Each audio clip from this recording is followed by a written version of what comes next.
यदा यदा हि धर्मस्य ग्लानिर्भवति भारत अभ्युत्थानम् अधर्मस्य तदात्मानं सृजाम्यहम्।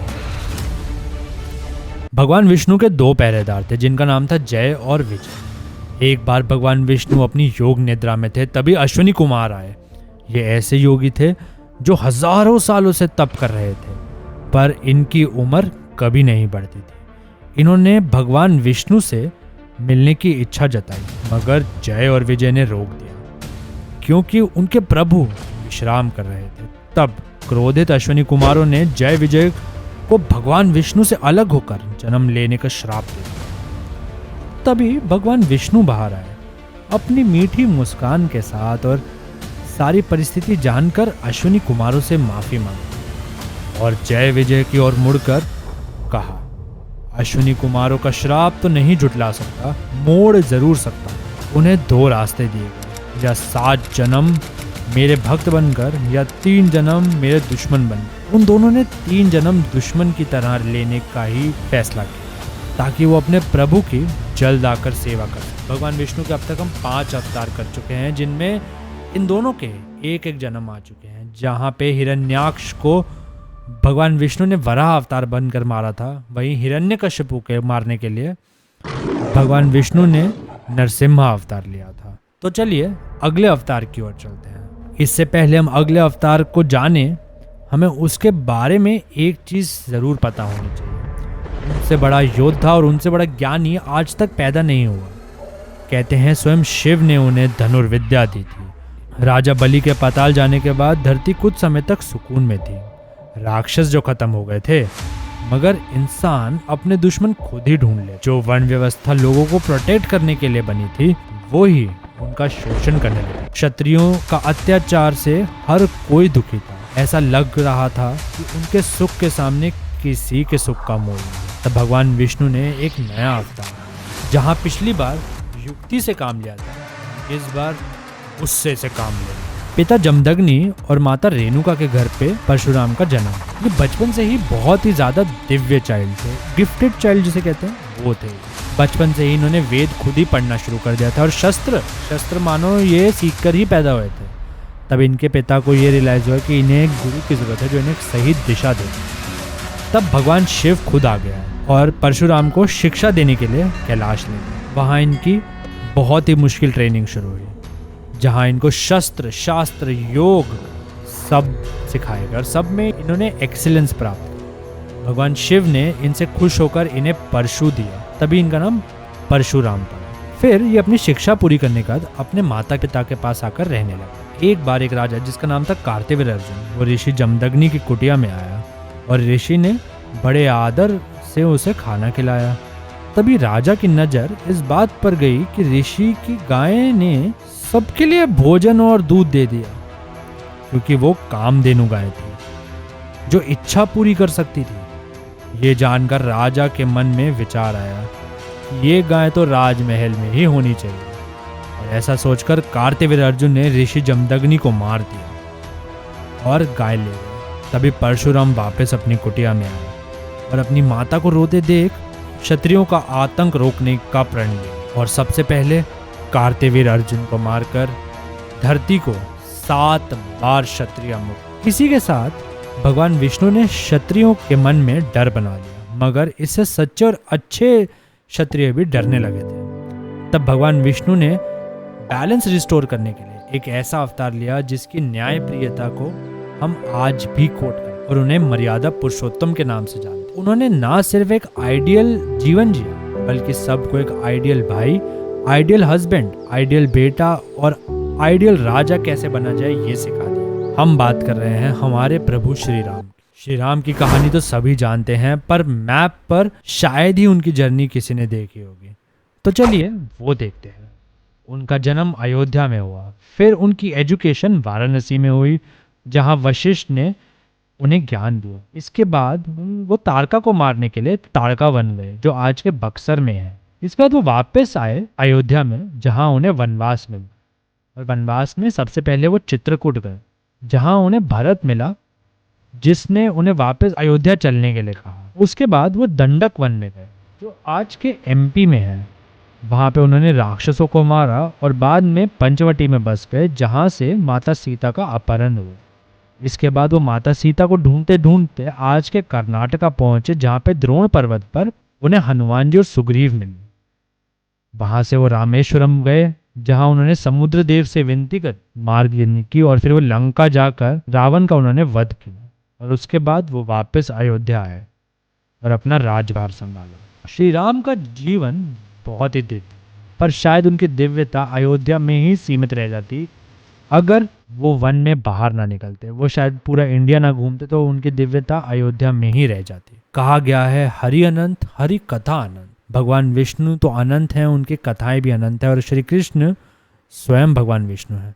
तो इनकी कथा एक वीडियो के एक पार्ट में बनाना तो इम्पॉसिबल है। इसके लिए मैं एक अलग वीडियो ज़रूर बनाऊंगा, बट अभी एक समरी जान लेते हैं उनकी कहानी, उनकी लाइफ के बारे में। कृष्ण के जन्म की कहानी शायद ही कोई ऐसा है जिसे नहीं पता हो। उनका जन्म मथुरा के कारागार में हुआ था।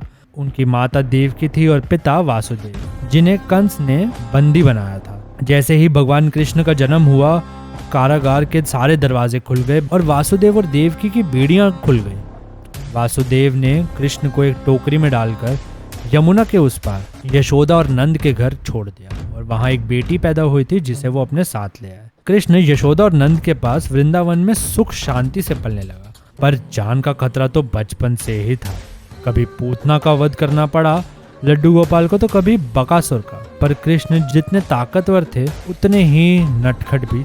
वृंदावन में ऐसी कोई मटकी नहीं थी जो इन्होंने तोड़ी ना हो, और ऐसा कोई घर नहीं था जहां से इनके खिलाफ कंप्लेंट ना आई हो यशोदा मैया। पर इनके भोलेपन और प्यार ने सबको बांध रखा। जब अपने टीन्स में आए तो कृष्ण इतनी सुंदर बांसुरी बजाते थे कि सारी गोपियां उनकी धुन में खो जाती। मगर ऐसा नहीं है कि सिर्फ बांसुरी ही बजाते थे। बचपन में इन्होंने सेट ऑफ रूल्स को भी तोड़ा, जैसे इंद्र पूजा को रुकवाई, जिससे इंद्र ने क्रोधित होकर बारिश करी, और कृष्ण ने गोवर्धन को उठा लिया और उसके नीचे सबको शरण ली। फिर कृष्ण की जिंदगी ने करवट ली। वो अपनी शिक्षा लेने उज्जैन जाते हैं, जहाँ सांदीपनि के आश्रम में वो सारी विद्याएं सीखते हैं, अपना असली ब्रह्म स्वरूप जानते हैं, और तो और 64 कलाएं भी सीखते हैं। जब वो 14 साल के हुए, उन्हें पता चला कि उनकी असली माता मथुरा में बंदी है। अपने भाई बलराम के साथ वो मथुरा आते हैं, कंस को मारकर मथुरा के राजा बन जाते हैं और अपने माता पिता को फ्री करते हैं। इसी के साथ कृष्ण पॉलिटिक्स में एंट्री लेते हैं, जहाँ एक साइड वो जरासंध को 17 बार हराते हैं, वहीं दूसरी तरफ वो मथुरा छोड़ द्वारिका बसाते हैं। फिर वो महाभारत में खींच लिए जाते हैं, जहाँ वो अर्जुन के सारथी बनते हैं और अपना ब्रह्म स्वरूप दिखाते हैं। फिर जब धरती पर धर्म की स्थापना हो जाती है, तो वो देह छोड़कर वापस वैकुंठ चले जाते हैं। चलिए आगे बढ़ते हैं। फिर कुछ टाइम तक कर्म का पहिया चलता रहा बिना कहीं फंसे, मगर इवेंचुअली लोगों ने रिचुअल्स को पकड़ना शुरू कर दिया रादर देन उसके क्रक्स को जानने के बजाय। तब भगवान विष्णु को एक बार फिर आना पड़ा इंसान की गाड़ी को पाप के दलदल से बाहर धक्का लगाने के लिए। इस बार उन्होंने एक योगी का जन्म लिया। भगवान विष्णु ने बुद्ध का जन्म लिया। बुद्ध का जन्म कहते हैं आज के नेपाल में हुआ था। उनके पैदा होने से पहले उनकी माता को ये सपना आया था कि एक सफ़ेद हाथी उनके रूम में घुसा है, आसपास घूमकर उनके गर्भ में चला गया, और 9 महीने बाद गौतम बुद्ध का जन्म हुआ। इनका नाम इनके माता पिता ने सिद्धार्थ रखा था, और जो ऋषि इनकी कुंडली देखने आए थे उनका ये कहना था कि या तो ये बहुत बड़ा राजा बनेगा, चक्रवर्ती राजा, या फिर एक बहुत बड़ा संत। पर कहते हैं ना, one often meets his destiny on the road he takes to avoid it. तो बिल्कुल यही हुआ सिद्धार्थ के साथ भी। उनके पिता ने उन्हें इतनी सुख सुविधाएं दी और असली समाज से काट दिया ताकि वो एक सम्राट बन पाए, कि कहते हैं एक बार सिद्धार्थ इतने व्याकुल हो गए कि उनको बाहर जानना था कि क्या है। इसके लिए वो बाहर घूमना जाना चाहा, शहर देखना चाहा। तब सिद्धार्थ के पिता ने सारथी को बुलाया और कहा जितने भी गरीब पीड़ित लोग हैं उन्हें रास्ते से हटा दिया जाए जिस पे सिद्धार्थ जाने लगा है। बट सिद्धार्थ जैसे ही बाहर निकला, सबसे पहले उनका सामना हुआ डेथ के साथ। एक डेड बॉडी वहाँ से गुजर। सिद्धार्थ अमेज हो गए। उसने रथ रुकवाया और सारथी से पूछा ये क्या है। सारथी ने बताया ये डेथ है, और उसने पूछा क्या ये मुझे भी हो सकती है। तो उसने कहा हाँ आपको भी होएगी, मुझे भी होएगी, सबको होएगी, ये तो इवेंचुअल ट्रुथ है। फिर थोड़ा आगे बढ़ा, एक आदमी जिसको कोड था वो मिला। सिद्धार्थ फिर शॉक में कि इसको क्या है। कहते हैं ऐसे देखते देखते सिद्धार्थ ने पहली बार असली दुखों को देखा था। वापस महल की तरफ आते हुए को एक साधु दिखाई दिया जिसके चेहरे पर बहुत शांति थी। सिद्धार्थ ने फिर रथ रुकवाया और पूछा ये कौन है।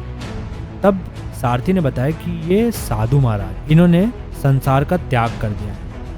कहते हैं सिद्धार्थ ने मन ही मन तभी फैसला कर लिया था कि वो भी संसार का त्याग कर कर सत्य की खोज में निकल जाए। कुछ समय बाद वो अपना महल छोड़ देते हैं और अपने 1 साल के बच्चे को छोड़ देते हैं और अपनी बीवी को छोड़कर सत्य की राह पर निकल पड़े। कई सालों तक भटकते रहते, एक जगह से दूसरी जगह, फिर एक पेड़ के नीचे बैठ जाते इस प्रण के साथ कि अब तभी उठेंगे जब सत्य मिले।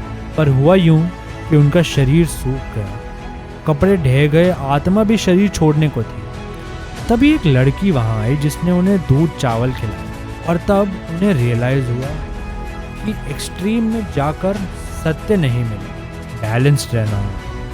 तब सिद्धार्थ ने बैलेंस रहकर घोर तप किया और उन्हें सत्य मिला। ये एक्सपेक्टेशन ही दुख का कारण। तब उन्होंने अपना बाकी सारा जीवन इस ज्ञान को पूरे विश्व में फैलाने में लगा दिया और एक नए रिलीजन का जन्म हुआ जिसे बुद्धिज्म कहते हैं। कृष्ण ने भगवत गीता में कहा है, यदा यदा हि धर्मस्य ग्लानिर्भवति भारत अभ्युत्थानम अधर्मस्य तदात्मानं सृजाम्यहम्। यानी जब जब धर्म की हानि होगी, अधर्म बढ़ेगा, तब तब पापियों के विनाश के लिए, धर्म की रक्षा के लिए मैं इस धरती पर अवतार लूंगा। इस प्रॉमिस के साथ उन्होंने कल की रूप में आने का वादा किया है। कलयुग के एंड में सफेद घोड़े पर सवार होकर जो पापी होंगे उनका विनाश करके एक नए युग की स्थापना करें।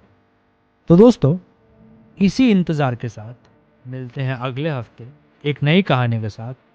तब तक के लिए लाइक, सब्सक्राइब एंड शेयर। कहानीकार दिस इज प्रेरक साइनिंग ऑफ।